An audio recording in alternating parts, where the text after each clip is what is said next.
जय श्री कृष्ण, जय श्री राम। तो आज का बहुत ही पावन परम पवित्र कथा श्री कृष्ण जन्म अष्टमी व्रत कथा आपको इस वीडियो के माध्यम से सुनाएंगे। तो सबसे पहले व्रत का नियम।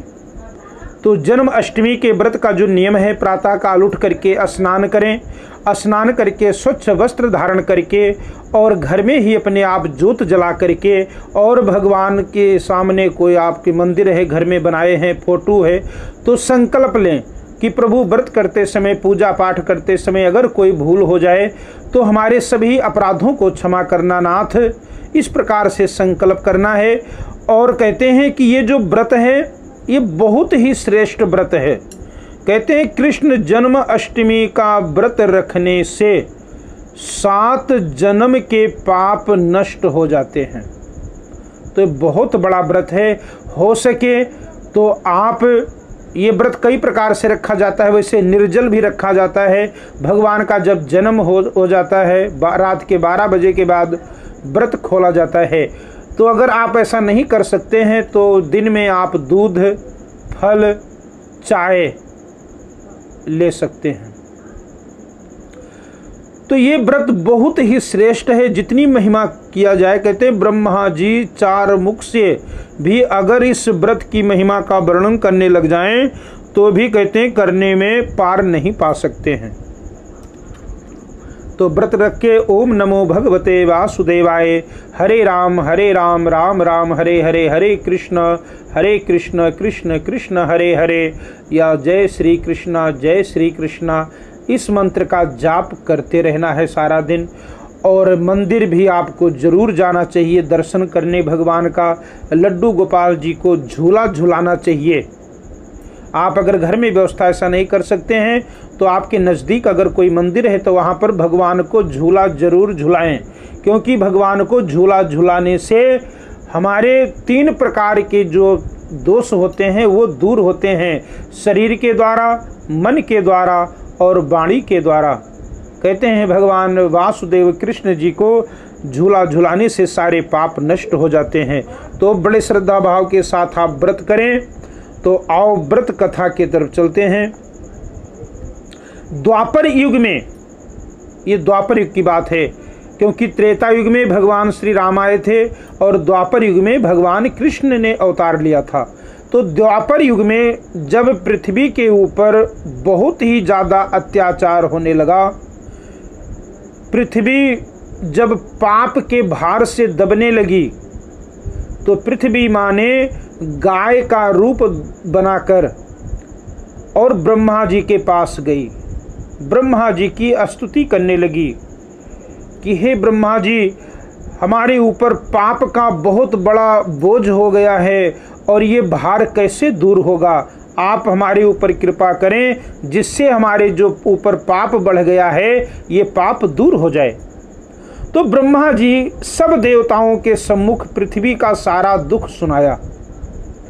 अब सभी देवगण ने निर्णय किया कि अगर पृथ्वी के दुख को दूर करना चाहते हो ब्रह्मा जी, तो हम सभी को भगवान विष्णु के पास चलना चाहिए, क्योंकि विष्णु भगवान ही एक ऐसे हैं जो हमारे समस्त और पृथ्वी माता के ऊपर जो पाप का भार है विष्णु भगवान ही दूर कर सकते हैं।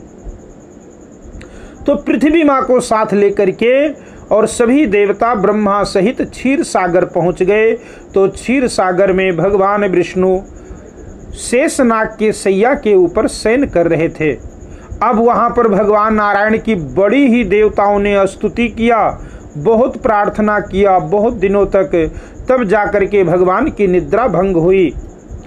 तो सभी देवता हाथ जोड़कर प्रार्थना करने लगे, नमस्कार करते हैं। तो भगवान विष्णु ने पूछा कि आप सभी के यहाँ पर आने का क्या कारण है, किस लिए आए हैं। तो सबसे पहले बहुत ही दुखी वाणी में पृथ्वी माँ बोली कि हे नारायण, मेरे ऊपर बड़े बड़े पाप और अत्याचार हो रहे हैं, इसलिए इसका कोई निवारण कीजिए। ये सुनकर भगवान बोले कि मैं ब्रजमंडल में कहते हैं वासुदेव गोप की भार्या कंस की बहन देवकी के गर्भ से मैं जन्म लूँगा। तुम लोग ब्रिज भूमि में जाकर यादव कुल में अपना शरीर धारण करो। तो अब जो यदुवंशी थे, ये यदुवंशी कोई साधारण इंसान नहीं थे, ये देवताओं के देवता लोग थे और अपना भेष बदल करके और यादव कुल में आकर के जन्म लिया था। तो भगवान विष्णु ने कहा कि हे देवतागण, आप सभी ब्रिज भूमि में जाकर के और यादव कुल में अपना शरीर धारण करो। इतना कहकर भगवान अंतर ध्यान हो गए। तो वही देवता तथा पृथ्वी ब्रिज में आकर यद कुल में नंद यशोदा तथा गोपियों के रूप में जन्म लिए। और कुछ समय व्यतीत जब हुआ तो वसुदेव नवविवाहिता देवकी के तथा साले कंस के साथ गोकुल जा रहे थे। तभी अचानक आकाशवाणी हुई कि हे कंस, जिसको तू अपनी बहन समझकर साथ लेकर जा रहा है, उसी के गर्भ का 8वां पुत्र तेरा काल होगा। कंस ये सुनते ही तलवार निकालकर और देवकी को मारने के लिए उद्यत हुआ।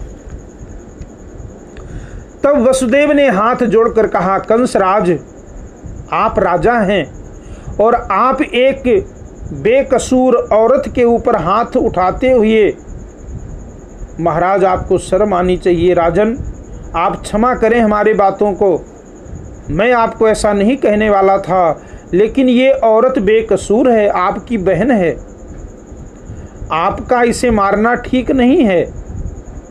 महाराज, इस औरत से आपको कोई एतराज नहीं होना चाहिए, इससे जो संतान होगी वो मैं आपको देता रहूँगा और आप उसे मारते रहना। महाराज, हमारी पत्नी को छोड़ दीजिए। कंस उनकी बात मान गया तथा उन्हें जेल में ले जाकर बंद कर दिया। इसी रीति से वसुदेव अपने सभी पुत्रों को देते गए तथा वो पापी कंस, दुराचारी कंस उन्हें मारता गया। देवकी के 7 पुत्र मारे जाने के पश्चात जब 8वें गर्भ की बात कंस को मालूम हुई, तब कंस ने विशेष कारागार में डालकर और बहुत ही बड़े बड़े सैनिकों को वहां पर पहरे पर लगा दिया।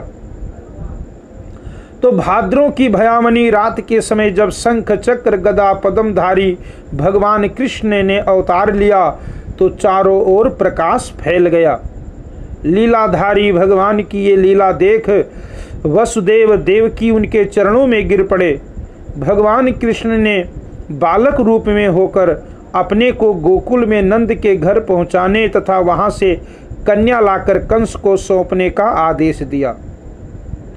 जब वसुदेव कृष्ण को गोकुल ले चलने को तैयार हुए, तभी उनके हाथ की हथकड़ियां टूट गईं, दरवाजे अपने आप खुल गए, पहरेदार सोए हुए नजर आए।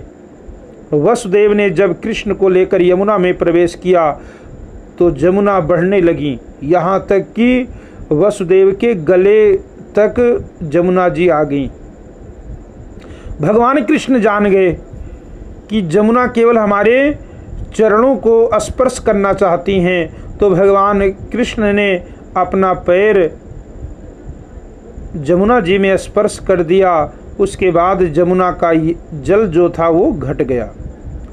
वसुदेव जमुना पार कर गए। वहां खुले दरवाजे तथा सोई हुई यशोदा को देखकर बालक कृष्ण को वहीं सुला दिया और सोई हुई कन्या को लेकर चले आए।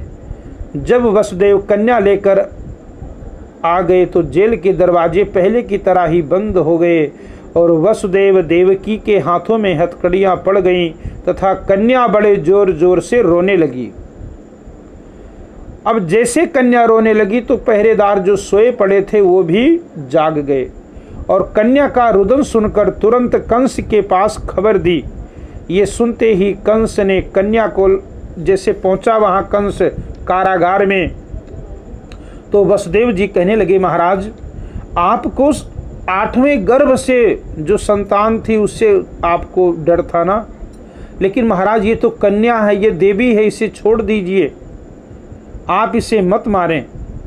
लेकिन कंस नहीं माना और कंस ने उस कन्या को जैसे ही छीन करके लेकर जाने लगा मारने के लिए, और पत्थर के ऊपर जैसे ही पटकना चाहा, तब तक वो कन्या कंस के हाथ से छूटकर और आकाश में उड़ गई, तथा आकाश में पहुंचते ही साक्षात देवी के रूप में प्रकट होकर बोली, अरे दुष्ट कंस, तुम मुझे क्या मारेगा?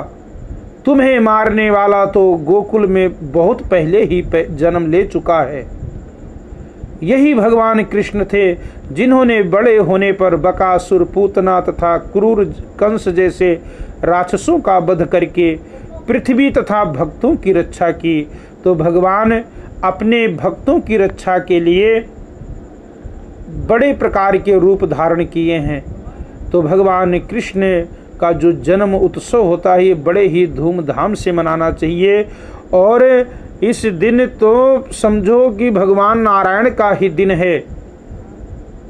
तो भगवान जैसे बड़े बड़े राक्षसों का विध्वंस किया, ऐसे ही हमारे और आपके अंदर जो काम, क्रोध, लोभ, मोह, अहंकार हैं, इनका वध करें और जीवन सुखमय करें। तो कहते हैं भगवान के निमित्त जो कुछ भी क्षण निकालता है तो वो परमात्मा, वो दीन बंधु दीनानाथ अपने भक्तों की रक्षा करते हैं। तो ये रहा कथा।